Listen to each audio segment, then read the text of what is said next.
അങ്ങനെ ദേവയാനിയോട് ജയൻ പറയുന്നുണ്ടായിരുന്നു, ഈ കുടുംബത്തിൻ്റെ കെട്ടുറപ്പ് ഇതുപോലെ കൊണ്ടുവന്നത് അച്ഛൻ്റെ അമ്മയുടെ മിടുക്കുകൊണ്ടാണെന്ന് പറയുമ്പോഴും അതിൽ നല്ലൊരു പങ്ക് നയനമോൾക്കുണ്ട്. മറ്റ് രണ്ട് മരുമക്കളെ പോലെയാണ് നയനമോളും, എങ്കിലും നമ്മളും എന്നെ ഈ കുടുംബം വെട്ടിമുറിക്കാൻ പറഞ്ഞേനെ എന്ന് പറഞ്ഞിട്ട് അവിടുന്ന് പോകട്ടോ. പിന്നീട് അജയനാണെങ്കിലും ചന്ദമോളോട് ചോക്ലേറ്റ് അമ്മമ്മേനോട് പൊളിച്ചു തരാൻ പറയുമെന്ന് പറഞ്ഞിട്ട് അവിടുന്ന് അങ്ങ് പോവാണ്.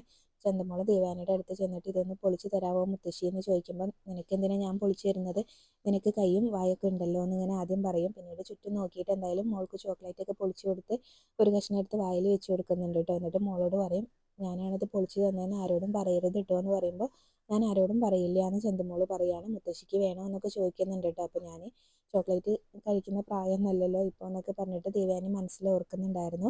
ഈ മോളോട് ഇങ്ങനെ വെറുപ്പ് കാണിക്കണം എന്നിങ്ങനെ തോന്നുമ്പോഴും ഉള്ളിൽ സ്നേഹം തോന്നുകയാണല്ലോ എന്നൊക്കെ ഇങ്ങനെ ഓർക്കുന്നുണ്ട്. പിന്നീട് അജയൻ നേരെ ജാനകിയുടെ അടുത്തേക്കാട്ടോ ചെല്ലുന്നത്.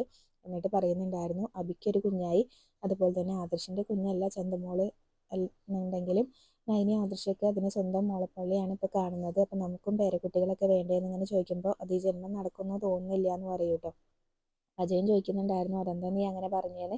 അപ്പം എനിക്കാണെങ്കിലും അനാമികയോട് സ്നേഹമൊന്നുമില്ലല്ലോ, അവരിപ്പോഴും ബെഡ്റൂമിൽ വഴക്കാണ് എന്നൊക്കെ ഇങ്ങനെ പറയും. അനിയാണെങ്കിൽ ഇപ്പോഴും ആ ബെല്ലും ബ്രേക്കും ഇല്ലാതെ നടക്കുന്നവളുടെ പിറകെ നടക്കല്ലേ എന്നൊക്കെ ഇങ്ങനെ പറയുമ്പോൾ അജയൻ പറയുന്നുണ്ടായിരുന്നു, ശരിക്കും പറഞ്ഞാൽ നമുക്ക് മരുമകളായിട്ട് അവൾ മതിയായിരുന്നു എന്ന് പറയുമ്പോൾ ജാനകിക്ക് അങ്ങ് ദേഷ്യം വരുന്നുണ്ടായിരുന്നേ.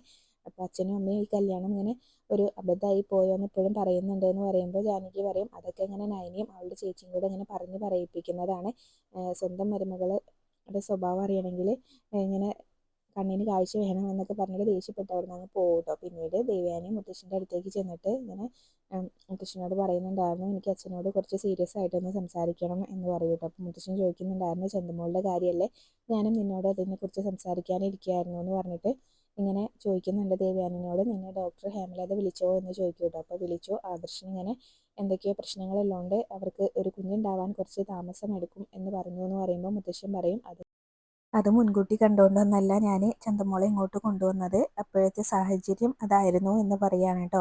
ആദർശ് ഒരു തെറ്റ് ചെയ്തിട്ടുണ്ടെങ്കിൽ ഞാൻ ഒരിക്കലും അവനെ കമ്പനിയുടെ MD സ്ഥാനത്ത് വെച്ചേക്കില്ല, അതുപോലെ തന്നെ എൻ്റെ മനസ്സിലും അവനൊരു സ്ഥാനം ഉണ്ടാവില്ല, ഞാനും അവനും തമ്മിലുള്ള ബന്ധം അതോടുകൂടി തീരും എന്ന് പറയാണ്. പക്ഷേ അനഘയുടെ വീട്ടിൽ നടന്ന സംഭവങ്ങളൊക്കെ ഇങ്ങനെ കണ്ടപ്പോൾ എനിക്ക് ഇതിലെന്തോ ഒരു ചതി ഉണ്ടെന്ന് തോന്നി, ആരോ ഇതിൻ്റെ പിന്നിൽ കളിച്ചിട്ടുണ്ട്. പിന്നെ അനഘയ്ക്കാണെങ്കിലും സത്യം എന്നോട് തുറന്നു പറയാൻ പറ്റിയില്ല, അതിനു മുന്നേ അങ്ങനെ ആ കുട്ടി കോമ സ്റ്റേജിലായില്ലേ. അവിടെ എല്ലാ ചടങ്ങുകളും കഴിഞ്ഞ് പോരാൻ നിൽക്കുന്ന സമയത്താണ് ചന്തമോള് ആദർശിൻ്റെ കാലിൽ വന്ന് കെട്ടിപ്പിടിച്ച് കരഞ്ഞത്. അപ്പോൾ ആ കുട്ടീനെ അവിടെ വിട്ടിട്ട് പോരാൻ തോന്നിയില്ല എന്നൊക്കെ പറയുന്നുണ്ടായിരുന്നു കേട്ടോ. അപ്പോൾ ദേവയാനി പറയും, അവനിങ്ങനെ തെറ്റൊന്നും ചെയ്തിട്ടില്ലെങ്കിൽ അവനത് പ്രൂവ് ചെയ്യാലോ എന്ന് പറയുന്നുണ്ടായിരുന്നു. ഇനിയിപ്പോൾ അവൻ ആ സത്യം തെളിയിച്ചിട്ടുണ്ടെങ്കിലും നയനമോള് ചന്തമോളെ വിട്ട് കളയുന്നൊന്നും എനിക്ക് തോന്നുന്നില്ല എന്ന് പറയുന്നുണ്ടായിരുന്നു കേട്ടോ മുത്തശ്ശൻ. പിന്നീട് അത് മാത്രമല്ല, ദേവയാനിക്ക് കരൾ കൊടുത്തത് നയനയാണല്ലോ, അപ്പോൾ അതുകൊണ്ട് തന്നെ അത് പറയുന്നുണ്ടായിരുന്നു, നിനക്ക് കരൾ പകുത്ത് തന്ന മോളാണ് നയനമോള്, അവളുടെ സന്തോഷമാണ് നീ ഇപ്പോൾ നോക്കേണ്ടത് എന്നൊക്കെ പറഞ്ഞിട്ട് മുത്തശ്ശൻ അവിടെ നിന്ന് അങ്ങ് പോകട്ടോ. അപ്പോൾ അതിനെക്കുറിച്ച് ഇങ്ങനെ ചിന്തിച്ച് നിൽക്കുകയാണ് ദേവയാനി. പിന്നീട് നമ്മുടെ വേണു ആണെങ്കിൽ വെറുതെ ഇരുന്ന് ചിരിക്കുകയാണ് കേട്ടോ. അപ്പോൾ രേവതി ചോദിക്കുന്നുണ്ടായിരുന്നു, നിങ്ങളെന്താ ഒരു കാരണമില്ലാതെ വെറുതെ ഇരുന്ന് ചിരിക്കുന്നതെന്ന് ചോദിക്കും കേട്ടോ. അപ്പോൾ നന്ദുവിനെ ട്രെയിനിങ് ക്യാമ്പിൽ ഇട്ടിട്ട് വട്ടം കറക്കുകയാണല്ലോ മധു സാറ്, അപ്പോൾ അത് പറയുന്നുണ്ടായിരുന്നു കേട്ടോ. അപ്പോൾ അനാമികയ്ക്കൊക്കെ ഭയങ്കര സന്തോഷമാവുന്നുണ്ട്. പിന്നീട് വേണു പറയും, ട്രെയിനിങ് നടന്നുകൊണ്ടിരിക്കുന്ന സമയത്ത് അവളുടെ ഫോണിലേക്ക് ഒരു കോള് വന്നു, മധു സാറ് ആ ഫോണ് പിടിച്ച് വാങ്ങി വെച്ചു. എന്നിട്ട് വേണു അനാമികയോട് ചോദിക്കുന്നുണ്ടായിരുന്നു, ആരാ വിളിച്ചതെന്ന് നിനക്ക് മനസ്സിലായോ എന്ന് ചോദിക്കും കേട്ടോ. അപ്പോൾ അത് അനി തന്നെ ആയിരിക്കും എന്ന് അനാമിക പറയുകയും ചെയ്യുകയാണ്. അപ്പോൾ അനി തന്നെയായിരുന്നു. അപ്പോൾ അനിയാണ് മോളുടെ ഭർത്താവ് എന്ന് മധുസാറിന് അറിയാം. അപ്പോൾ നിങ്ങളുടെ ദാമ്പത്യം തകർക്കാൻ നോക്കുന്നത് അവളാണെന്ന് ഞാൻ പറഞ്ഞിട്ടുണ്ടായിരുന്നല്ലോ. അപ്പോൾ അതോടുകൂടി മധുസാറിന് വാശി കയറി അവളെ അവിടെ ഇട്ട് നട്ടം തിരിച്ചുകൊണ്ടിരിക്കുകയാണെന്ന് പറയുന്നുണ്ട് കേട്ടോ. അപ്പോൾ പിന്നീട് ഇങ്ങനെ വല്ല വീഡിയോസും അയച്ചു തന്നോ എന്നൊക്കെ ഇങ്ങനെ അനാമിക ചോദിക്കുന്നുണ്ടായിരുന്നു. അപ്പോൾ വീഡിയോസൊന്നും അയച്ചു തന്നില്ല, എന്തായാലും അവൾ അവിടെ നിന്ന് മനസ്സ് മടുത്ത് പോരും എന്നൊക്കെയാണ് കേട്ടോ വേണു പറയുന്നത്. പിന്നീട് എപ്പോഴും അനാമികയോട് പറയുന്ന പോലെ പറഞ്ഞു കൊടുക്കുന്നുണ്ടായിരുന്നു, നിനക്ക് നീയും അനിയും തമ്മിൽ ഇനിയിപ്പോൾ ഒരു ബന്ധം ഉണ്ടാവും എന്ന് ഞങ്ങൾക്ക് തോന്നുന്നില്ല, അതുകൊണ്ട് അതിന് മുന്നേ അവിടെ നിന്ന് എന്തെങ്കിലുമൊക്കെ വാങ്ങിച്ചെടുക്കണം, 1 ഏക്കർ സ്ഥലം ഒരു വീടെങ്കിലും നിനക്ക് നിൻ്റെ പേരിൽ എഴുതി തരാൻ പറഞ്ഞൂടെ എന്നൊക്കെ രേവതി ചോദിക്കുന്നുണ്ടായിരുന്നു കേട്ടോ. നിൻ്റെ അമ്മായിമ്മേനോട് പറഞ്ഞൂടെ എന്നാണ് ചോദിക്കുന്നത്. അപ്പോൾ ഞാൻ അങ്ങനെ പറഞ്ഞിട്ടുണ്ടെങ്കിലും അച്ഛനും അതുപോലെ തന്നെ അനിയൊക്കെ അതിനെ എതിർക്കും, നാലിനെയും തെല്ലി പിരിച്ച് 4 വഴിക്കാക്കണം, എന്നാലേ എന്തെങ്കിലും കാര്യങ്ങൾ നടക്കുകയുള്ളൂ എന്നൊക്കെ അനാമിക പറയുകയാണ്. പിന്നീട് നയനയും ആദർശം മോൾക്ക് ഉടുപ്പൊക്കെ വാങ്ങിച്ച് വരുന്നുണ്ട്. അപ്പോൾ നയനാമ്മയെന്ന് വിളിച്ച് ഭയങ്കര സന്തോഷത്തിൽ ചന്തുമോള് നയനയുടെ അടുത്തേക്ക് അങ്ങ് ചെല്ലുകയാണ് കേട്ടോ. അപ്പോൾ മോൾക്ക് എന്തൊക്കെയാണ് വാങ്ങിച്ചിരിക്കുന്നത് നോക്കിയൊക്കെ എന്നൊക്കെ പറഞ്ഞിട്ട് ഉടുപ്പൊക്കെ എടുത്ത് കാണിച്ചു കൊടുക്കുന്നുണ്ട് കേട്ടോ. അപ്പോൾ ഞാൻ എൻ്റെ മോളെ സുന്ദരിയാക്കാൻ പോവുകയാണെന്ന് പറയുമ്പോൾ ആദർശ് പറയും, ഞാനും കൂടെ വരാമെന്ന് പറയുമ്പോൾ പെണ്ണുങ്ങൾ ഡ്രസ്സ് മാറുന്നിടത്ത് ആണുങ്ങൾ വരേണ്ട കാര്യമില്ല എന്നിങ്ങനെ പറയും കേട്ടോ. അപ്പം മോളതിന് വലിയ പെണ്ണൊന്നും ആയിട്ടില്ലല്ലോ, ചെറിയ കുട്ടിയല്ലേ എന്ന് പറയും. ചെറിയ കുട്ടിയാണെങ്കിലും പെണ്ണുങ്ങൾ ഒരുങ്ങുന്നിടത്ത് ആണുങ്ങൾ വരണ്ടാന്ന് പറയുമ്പോൾ അങ്ങനെയൊന്നും ഞാൻ പോവില്ല, അങ്ങനെ പോകണമെങ്കിൽ എനിക്കൊരു ഉമ്മ തരണം എന്ന് പറയുമ്പോൾ അതൊക്കെ തരാമെന്ന് പറഞ്ഞിട്ട് ചന്തുമോള് ആദർശിന് ഉമ്മയ്ക്ക് കൊടുക്കുന്നുണ്ട് കേട്ടോ. ആദർശ് തിരിച്ചും കൊടുക്കുന്നുണ്ടായിരുന്നു.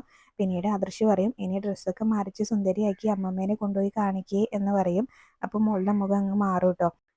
നയന അപ്പോൾ പറയുന്നുണ്ടായിരുന്നു, അമ്മയുടെ കാര്യം പറഞ്ഞപ്പോൾ തന്നെ മോളുടെ മുഖം മാറിയത് ശ്രദ്ധിച്ചോ, മോള് പേടിക്കൊന്നും വേണ്ട കേട്ടോ എന്നിങ്ങനെ നയന ചന്തുമോളോട് പറയുകയും ചെയ്യാണ്. എന്നിട്ട് ഇങ്ങനെ മുത്തശ്ശീനെ മാത്രം കാണിച്ചാൽ പോരാ, എന്നെയും കാണിക്കണം, ഇതൊക്കെ മോൾക്ക് വാങ്ങിച്ചത് ഞാനാണ് കേട്ടോ എന്ന് പറയുമ്പോൾ നയന പറയും, അതെ സെലക്ട് ചെയ്തതൊക്കെ ഞാനാണ് കേട്ടോ എന്നിങ്ങനെ പറയും. പിന്നീട് അവർ ഒരുങ്ങാനായിട്ട് പോവാണ്. അങ്ങനെ ചന്തുമോളെ ഒരുക്കി ദേവയാനിയുടെ അടുത്തേക്ക് വിട്ടിട്ടുണ്ട് കേട്ടോ. എന്നിട്ട് മോളാണെങ്കിലും വരുന്ന സമയത്ത് ദേവയാനി ഇങ്ങനെ ഭയങ്കര ഇതിലിങ്ങനെ നോക്കി ഇങ്ങനെ നിൽക്കുന്നുണ്ട് കേട്ടോ. നല്ല ഭംഗിയുണ്ടല്ലോ ഈ ഡ്രസ്സിൽ മോളെ കാണാൻ എന്നൊക്കെയാണ് മനസ്സിൽ ഓർക്കുന്നത്.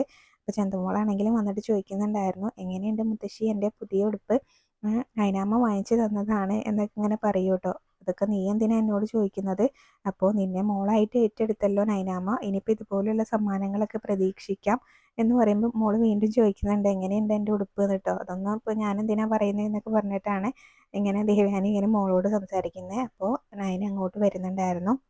അപ്പോൾ മുത്തശ്ശി എന്താ പറഞ്ഞത് മോളുടെ ഉടുപ്പ് കണ്ടിട്ട് എന്നൊക്കെ ചോദിക്കൂട്ടോ. അപ്പോൾ ഒന്നും പറഞ്ഞില്ല എന്നിങ്ങനെ പറയും. അപ്പോൾ എങ്ങനെയുണ്ട് അമ്മേ മോളുടെ ഡ്രസ്സ് എന്ന് ചോദിക്കും കേട്ടോ. അപ്പോൾ ഞാൻ എന്തിനാ അതിനൊക്കെ അഭിപ്രായം പറയുന്നത്, അപ്പോൾ നീയല്ലേ മോൾക്ക് വാങ്ങിച്ചു കൊടുത്തത് എന്നൊക്കെ ഇങ്ങനെ പറയുന്നുണ്ടായിരുന്നേ. അപ്പോൾ അമ്മ ഇങ്ങനെ അഭിപ്രായം പറഞ്ഞാൽ മോൾക്കും അത് സന്തോഷമാവുമല്ലോ എന്നൊക്കെ ഇങ്ങനെ പറയുന്നുണ്ട്. എന്തായാലും മോള് പോയി കളിച്ചോ എന്ന് പറഞ്ഞിട്ട് മോളെ അവിടെ നിന്ന് പറഞ്ഞയച്ചിട്ട് നയന ഇങ്ങനെ ചോദിക്കുന്നുണ്ടായിരുന്നു, എന്തിനാ അമ്മേ ആ കുഞ്ഞിനോട് വെറുതെ ദേഷ്യം കാണിക്കുന്നത്, അമ്മയ്ക്കുള്ളിൽ ആ കുഞ്ഞിനോട് നല്ല സ്നേഹമാണെന്ന് എനിക്കറിയാം, പിന്നെ എന്തിനാ ഇങ്ങനെ വെറുതെ ദേഷ്യം കാണിക്കുന്നത് എന്നൊക്കെ ഇങ്ങനെ ചോദിക്കുന്നുണ്ടായിരുന്നേ. അപ്പം ഞാൻ സ്നേഹിച്ചാൽ അങ്ങേയറ്റം സ്നേഹിക്കും, അതുപോലെ തന്നെയാണ് വെറുത്താലും അങ്ങേയറ്റം വെറുക്കും എന്നൊക്കെ പറയുന്നുണ്ടായിരുന്നു കേട്ടോ. അപ്പോൾ ഇത്രയും ചെറിയ കുഞ്ഞിനെ വെറുക്കാൻ അമ്മയ്ക്ക് പറ്റുമോ എന്നൊക്കെ ചോദിക്കുകയാണ്. അപ്പോൾ ദേവയാനി പറയുന്നുണ്ടായിരുന്നു, എനിക്ക് അവളുടെ അച്ഛനോടാണ് കൂടുതൽ ദേഷ്യം വെറുപ്പും എന്ന് പറയും കേട്ടോ. അപ്പോൾ അത് ആദർശേട്ടന് വലിയ വിഷമം ഉണ്ടാക്കുന്നുണ്ട് എന്നൊക്കെ ഇങ്ങനെ പറയുമ്പോൾ, നിനക്ക് പിന്നെ ആദർശേട്ടൻ്റെ സങ്കടം മാത്രം കണ്ടാൽ മതിയല്ലോ, മറ്റാരുടെ സങ്കടം അറിയണ്ടല്ലോ എന്നൊക്കെ ഇങ്ങനെ പറയുകയാണ് കേട്ടോ. പിന്നീട് അതിനെക്കുറിച്ച് തന്നെയാണ് ഇങ്ങനെ സംസാരിച്ചുകൊണ്ടിരിക്കുന്നത്. അവരാണെങ്കിലും ആദർശേട്ടൻ തെറ്റൊന്നും ചെയ്തിട്ടില്ല എന്നൊക്കെ തന്നെയാണ് നയന വീണ്ടും ഇങ്ങനെ പറഞ്ഞുകൊണ്ടിരിക്കുന്നത്. അതൊക്കെ പറഞ്ഞിട്ട് പിന്നീട് നയന അവിടെ നിന്ന് അങ്ങ് പോവുകയും ചെയ്യുന്നുണ്ട് കേട്ടോ. ആദർശാണെങ്കിലും ഭയങ്കര വിഷമത്തിലിരിക്കുകയാണ്. അപ്പം നയന ഇങ്ങനെ ചോദിക്കുന്നുണ്ടായിരുന്നു, നമ്മൾ നല്ല ഹാപ്പി ആയിട്ടാണല്ലോ വന്നത്, പിന്നെ ഇപ്പം എന്ത് പറ്റി ആദർശേട്ടന് എന്ന് ചോദിക്കും. അപ്പോൾ ദേവേനയുടെ പെരുമാറ്റം അതൊക്കെ തന്നെയാണ് വിഷമം ഉണ്ടാക്കുന്നത് എന്ന് പറയുന്നുണ്ടായിരുന്നു കേട്ടോ. അമ്മയാണെങ്കിൽ എനിക്കിങ്ങനെ മുഖം തരുന്നില്ല, ചന്തുമോൾ എൻ്റെ കുട്ടിയാണെന്ന് അറിഞ്ഞ ശേഷം എന്നൊക്കെ ഇങ്ങനെ പറയാണ്. അതെന്നെ വല്ലാതെ എനിക്ക് വിഷമം ഉണ്ടാക്കുന്നുണ്ട് എന്നൊക്കെ പറയാണ്. ഈ വീട്ടിൽ എന്നെ സ്നേഹിക്കുന്ന ഒരുപാട് പേരുണ്ട്, അവർ ഇങ്ങനെ ഇങ്ങനെ എനിക്ക് മുഖം തരാതെ നടന്നിട്ടുണ്ടെങ്കിൽ എനിക്കത് വലിയ വിഷമമാണ് എന്നൊക്കെ പറയും. അപ്പം അമ്മയുടെ സ്വഭാവം ഇങ്ങനെയാണല്ലോ, അതൊക്കെ പതുക്കെ മാറിക്കോളും, അതൊക്കെ ആദർശമായിട്ടും കാര്യമായിട്ട് എടുക്കണ്ട എന്നൊക്കെ പറയുകയാണ് കേട്ടോ. അപ്പോൾ എനിക്കിതിൻ്റെ സത്യാവസ്ഥ തെളിയിക്കണം എന്നൊക്കെ ഇങ്ങനെ ആദർശ് പറയുമ്പോൾ, അത് നമ്മൾ കിരണേട്ടനെ ഏൽപ്പിച്ചിട്ടുണ്ടല്ലോ, അത് ഉടനെ പുറത്ത് വരുമല്ലോ എന്ന് പറയാണ്. അപ്പം നമുക്ക് ഇങ്ങനെ നമ്മളെ സ്നേഹിക്കുന്നവർ മാത്രം കൂടെ നിന്നാൽ മതി, മറ്റുള്ളവരൊക്കെ അങ്ങ് സന്തോഷിക്കട്ടെ എന്നൊക്കെ ഇങ്ങനെ നയന പറയുന്നുണ്ടായിരുന്നു കേട്ടോ. എന്തായാലും അമ്മ നമ്മുടെ വഴിക്ക് വന്നോളും, ആദർശേട്ടൻ തെറ്റൊന്നും ചെയ്തിട്ടില്ല എന്നറിയുമ്പോൾ ചന്തുമോളെ സ്നേഹിച്ചോളും. അപ്പോൾ എന്തായാലും ആദർശേട്ടൻ ഇനി മോളോട് ഇങ്ങനെ ദേഷ്യമൊന്നും കാണിക്കരുത് എന്നൊക്കെ പറയുമ്പോൾ, ഞാനിപ്പോൾ അതിന് അവളോട് ദേഷ്യമൊന്നും കാണിക്കുന്നില്ലല്ലോ എന്ന് പറയുന്നുണ്ട് കേട്ടോ. അപ്പോൾ പിന്നീട് അത് മാത്രമല്ല, നമുക്കിങ്ങനെ എൻ്റെ ജീവിതത്തിലാണ് അത് വലിയൊരു തിരിച്ചടിയായത് മോള് വന്നതെന്ന് പറയുമ്പോൾ, ഒരിക്കലുമല്ല, നമുക്ക് കിട്ടിയ നേട്ടമാണ് ചന്തുമോള്, അത് പിന്നീട് ആദർശേട്ടന് മനസ്സിലായിക്കോളും എന്നൊക്കെ ഇങ്ങനെ പറയുന്നുണ്ടായിരുന്നു. ഇനിയിപ്പോൾ സത്യം പുറത്ത് വന്നാലും നമ്മളെന്തായാലും ചന്തുമോളെ വിട്ട് കളയാനൊന്നും പോകുന്നില്ലല്ലോ, മോള് ഇവിടെ തന്നെ വളരും എന്നൊക്കെ അങ്ങ് പറഞ്ഞിട്ട് നയന അങ്ങ് പോകുന്നുണ്ടായിരുന്നു. പിന്നീട് ജയനാണെങ്കിലും പത്രം വായിച്ചുകൊണ്ടിരിക്കുമ്പോൾ ആദർശ് വന്നിട്ട് പറയുന്നുണ്ടായിരുന്നു, അമ്മയുടെ ദേഷ്യവും വെറുപ്പൊന്നും ഇതുവരെ മാറിയില്ലല്ലോ എന്ന് പറയൂ കേട്ടോ. അപ്പോൾ അയാൾക്ക് ദേഷ്യവും വെറുപ്പിനേക്കാളും കൂടുതൽ ഇങ്ങനെ വലിയ വിഷമാണ് എന്ന് പറയുന്നുണ്ടായിരുന്നു ജയനാണെങ്കിലും. അപ്പോഴേക്കും അജയനും അവിടേക്ക് വരുന്നുണ്ട് കേട്ടോ. അപ്പോൾ ചന്തുമോളാണെങ്കിലും ഇനിയിപ്പോൾ അവിടെ വളർന്നോട്ടെ എന്നുള്ള ആ ഒരു തന്നെയാണ് അവർക്കും.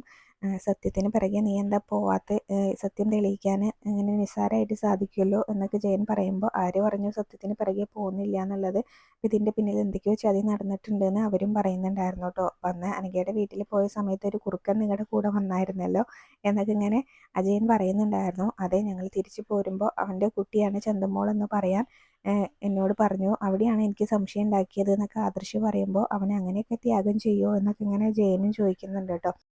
പിന്നീട് ആദർശാണെങ്കിലും പറയുന്നുണ്ടായിരുന്നു, ആദ്യമായിട്ട് ഇങ്ങനെ കണ്ടൊരു പെൺകുട്ടിയുടെ കൂടെ നിൽക്കുന്ന ഒരു ഫോട്ടോ എങ്ങനെയാണ് അവളുടെ വീട്ടിൽ വന്നത് എന്നൊന്നും എനിക്കറിയില്ല എന്നൊക്കെ പറയാണ്. അതിൻ്റെ പിന്നിലൊക്കെ എന്തൊക്കെയോ ചതി നടന്നിട്ടുണ്ട് എന്ന് ആദർശം പറഞ്ഞിട്ട് അങ്ങ് പോകും കേട്ടോ. പിന്നീട് ജയനും അജയനും അതിനെക്കുറിച്ച് തന്നെയാണ് സംസാരിക്കുന്നത്. ചന്തുമോളെ പറ്റിയും പറയുന്നുണ്ടായിരുന്നു.